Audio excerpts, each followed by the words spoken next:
भारत के मुख्य चुनाव आयुक्त पिछले दिनों लेवल प्लेइंग फील्ड की बात कर चुके हैं, जिसका मतलब यही हुआ कि सबके साथ बराबरी और सबको समान अवसर मिले।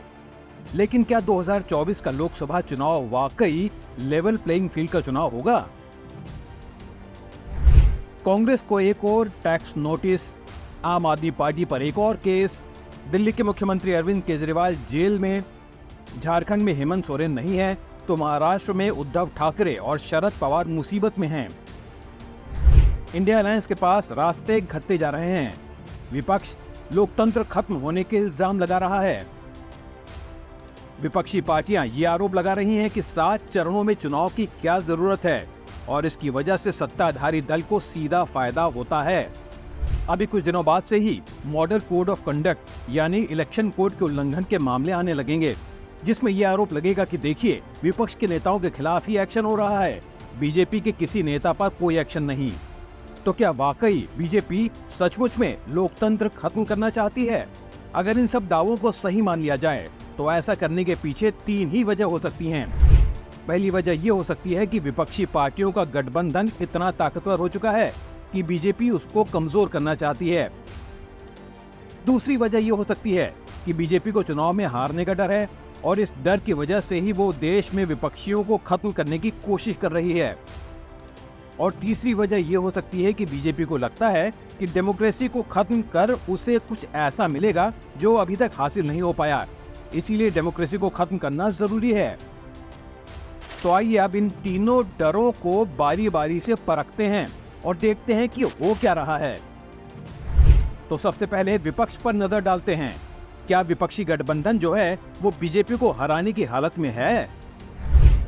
देखिए, विपक्ष की 28 पार्टियों ने मिलकर इंडिया अलायंस बनाया था और ये दावा किया गया था कि हम सब मिलकर बीजेपी को हराएंगे।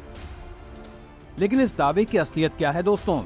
इन लोगों का कहना था कि देश की सभी 543 सीटों पर विपक्ष की तरफ से एक ही उम्मीदवार खड़ा किया जाएगा और उसका सीधा मुकाबला बीजेपी के साथ होगा। लेकिन क्या ऐसा हो पा रहा है? देश के सबसे बड़े राज्य 80 सीटों वाले उत्तर प्रदेश में 3 अलग अलग पार्टियां चुनाव लड़ने वाली हैं। 42 सीटों वाले पश्चिम बंगाल में भी हालत यही है। दक्षिण में 39 सीटों वाले तमिलनाडु में देखें या फिर 25 सीट वाले आंध्र प्रदेश और 17 सीटों वाले तेलंगाना में भी देखें तो वहां भी यही दिख रहा है। जिन राज्यों में समझौता हुआ भी है जैसे बिहार में या दिल्ली में, वहां पर कुल मिलाकर कितनी सीटें हैं? 7 सीटें दिल्ली में और 40 सीटें बिहार में और 48 सीटें महाराष्ट्र में। अगर हमको और आपको ये सब दिख रहा है तो क्या बीजेपी को नजर नहीं आ रहा होगा? तो फिर बीजेपी क्यों डेमोक्रेसी खत्म करने के लिए या कांग्रेस और आम आदमी पार्टी को खत्म करने की कोशिश करेगी? अब दूसरी वजह यानी चुनाव हारने के डर वाली बात पर नजर डालिए।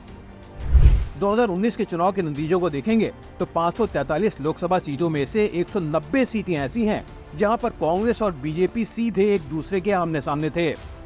हम जानते हैं बीजेपी को 2019 के चुनाव में इन 190 सीटों में से 175 सीटों पर जीत मिली थी और उसका वोट प्रतिशत इन सीटों पर 56% से भी ज्यादा था, जबकि कांग्रेस सिर्फ 15 सीटों पर ही जीत पाई थी और उसका वोट प्रतिशत 35% के आसपास था।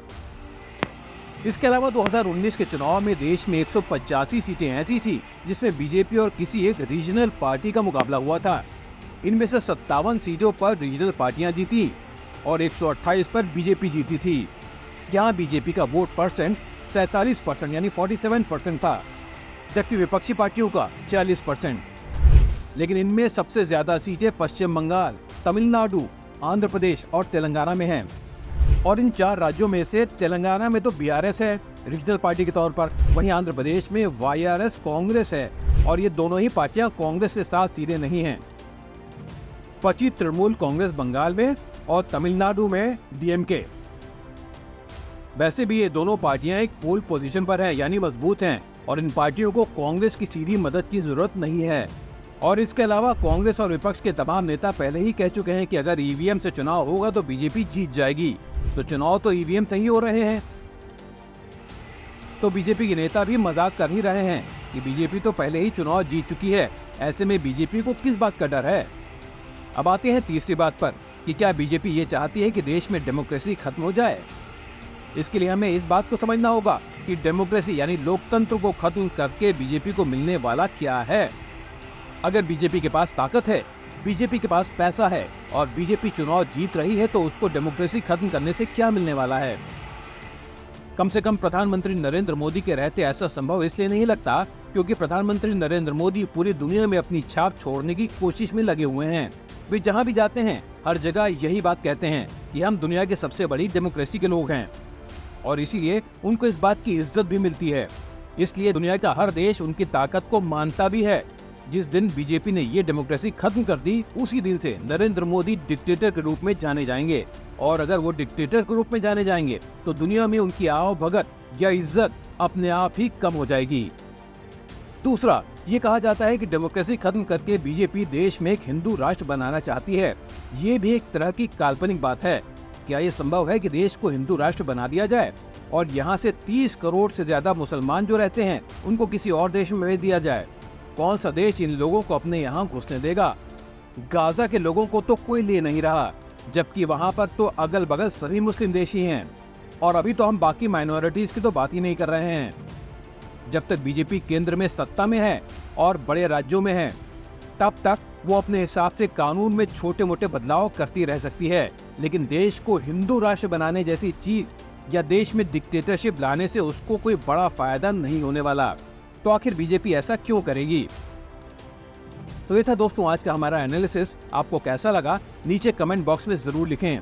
अगर वीडियो अच्छा लगा तो इसे लाइक और अपने दोस्तों के साथ शेयर भी करें। चैनल को सब्सक्राइब कर लेंगे तो हमें प्रोत्साहन मिलेगा। कल फिर मिलते हैं एक नए वीडियो, एक नए विश्लेषण के साथ। तब तक के लिए अपना ख्याल रखिएगा। नमस्कार।